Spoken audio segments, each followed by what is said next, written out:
abantu basabye akazi bari 1,100,000 birenga, akazi gahabwa abantu 3,000 gusa. Mu mpamvu zimwe zibitera, inzego za leta zimwe zishyira ku isoko imirimo zigakoresha ibizami, abantu bagatsindira akazi ntibabashyire mu myanya. Inzego za leta hakwiye kubamo n'abakeya kurusha abo ngabo, hakwiye kubamo bakeya kurusha 3,000. Leta bose barajyamo bashaka iki? Abanyirinsengero basabwe kugira ibyo bavugurura, barabivugurura bashyiramo amafaranga, nabyo bigiye gusaza zitarataha. Iyo bibagewe nta nsengero nafungura n'imwe.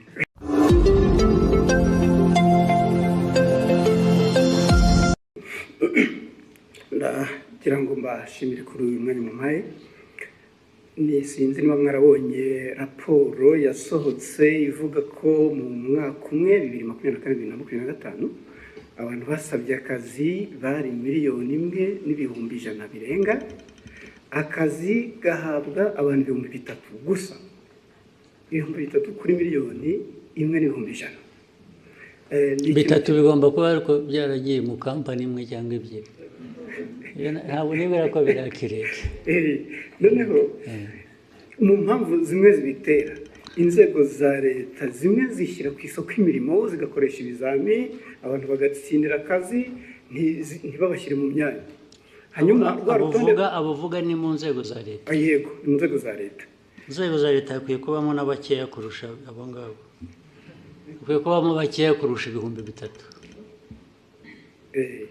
Leta bose barajyamo bashaka iki?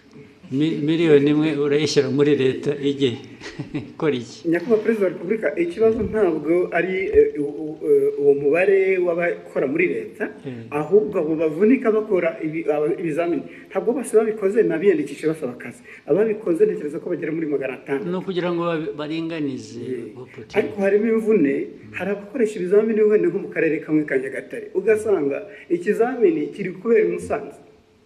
Hari n'umudepite ejo bundi wavuze ati kugira ngo duce intege abo basaba akazi bakina, hajyeho amafaranga ku bashaka akazi. Ibyo ni mismanagement, ni imikorere itariyo.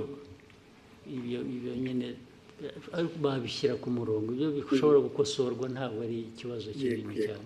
Hanyuma ikindi Nyakubahwa Perezida wa Repubulika, ibirebana n'insengero, abanyirinsengero basabwe kugira ibyo bavugurura, barabivugurura bashyiramo amafaranga, nabyo bigiye gusaza zitarataha. Iyo bibagewe nta nsengero nafungura n'imwe. N'ibyo dukora tubikora nyine byose kugira ngo abantu nayo insengero muri development, muri ibi byose twavugaga intambara ziri ku isi na survival y'igihugu, insengero zifitemo uruhare iki? Nazo ziratanga akazi se? They are just cheating. Abenshi they are just cheating. Ariko mubahehe mwebwe? Ngewe ibyo mbona ko ari abantu huzuyemo ububandi gusa, kurwana n'ababandi bari mu churches nabyo nta mpuhwe mbifitiye na busa rwose. Ariko mwebwe abakoroni barabarindagije, namwe murarindagira. Ubu ibintu twirwe tuganira ibintu bya church, ibisengero, wagiye mujye guhinga, mworore, mujye gusenga nushaka usengere kuri telefone.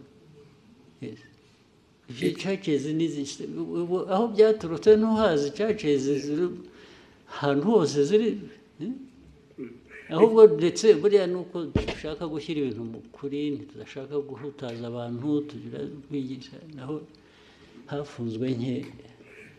Ikibazo kirimo Nyakubahwa Perezida wa Repubulika, kubera hari uturere tumwe zifunguye, abaturage baturuka mu turere aho zifunze bajya gutera umubyigano. Naho tuzazifunge ahubwo.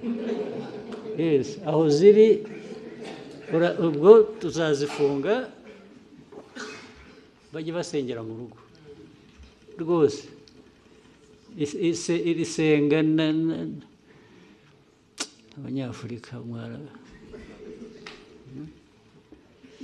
niba munyemera ikindi kibazo kimwe kirebana n'inyambo, ejo bundi mwagabiye miri wa Katari inyambo Albert Rudatsimburwa twaza tuganira avuga ati birakwiye ko inyambo zishyirwa mu murage w'igihugu ku buryo buri official.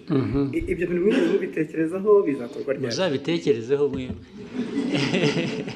Muzabitekerezaho mubikore, njye mfite inyambo ndazitunze ndishimye, uko muzazigenza migirire gute ibyo birabareba.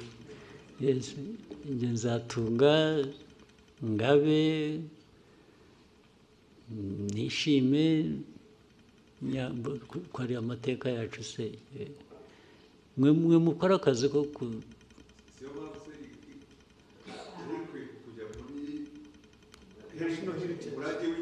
ibyo birabareba muzabishyiremo njyewe. Bloomberg. Thank you, Mr. President. Ondiro Ganga with Bloomberg News. I just have a couple of things I'd like to hear from you. If we look at gold prices, they've hit an all-time high in the market.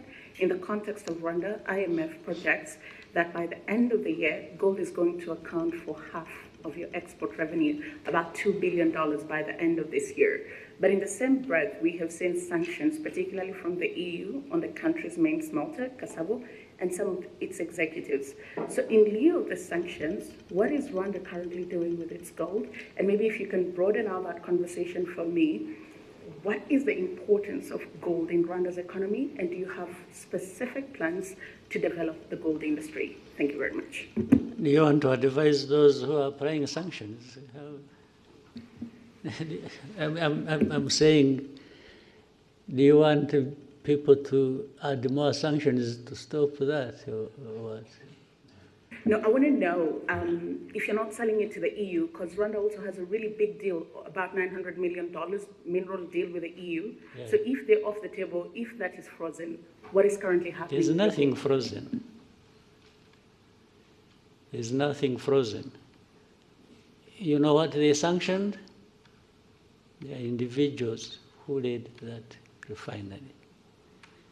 But the refinery operates, right?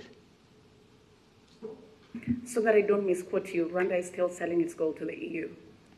It's selling gold to the market. Whether EU, the Gulf region, or United States. I don't know whether I understand, I'm getting your question properly. But there is definitely gold. We have gold here, by the way. Do you know it? You know a place called Miove? You have heard? During the war of 1992-3, our soldiers who were operating in that region, Miove, there is a swamp, you know it? In Chumbi. Our fighters woke up and found some stones they didn't know flowing along the river, and they picked that stuff. And in fact, we sold it, sent it through to Uganda, sold it.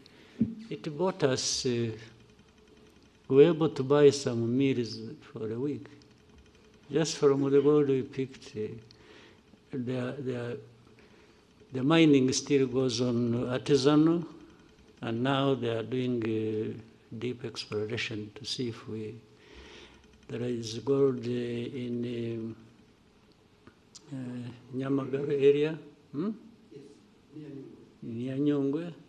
A lot of gold comes from there, and so on and so on. Then more gold comes from, and gold has been coming through here or sold here from Congo as it goes through Burundi or goes through Uganda. So there's nothing particular about gold and Rwanda that people should blah, blah, blah about. Even the refinery, but you know the sanctions, if you followed, the sanctions, they sanctions two individuals. What does that have to do with gold?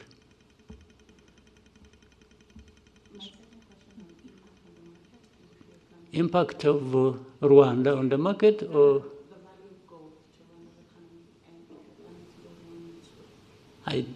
well, it must be there.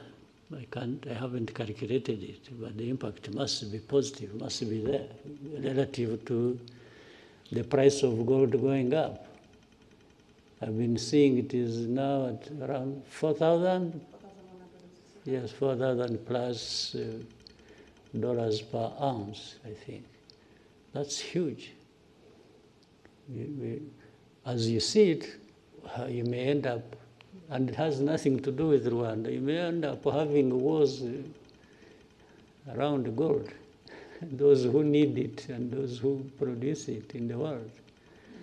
And those who have more will get more involved than those of us. We are talking about young or small people. Rwanda always carries the burden of the whole world by itself. You know, there are people doing everything, even in a worse form than probably we're accused of, but they prefer to point at Rwanda for everything. Can you imagine Rwanda being a point of reference to do with this global network of gold trade? You get it clearly that it is politics, it is geopolitics, it is some nastiness that goes on every day. Otherwise, how does Rwanda really surface in all this?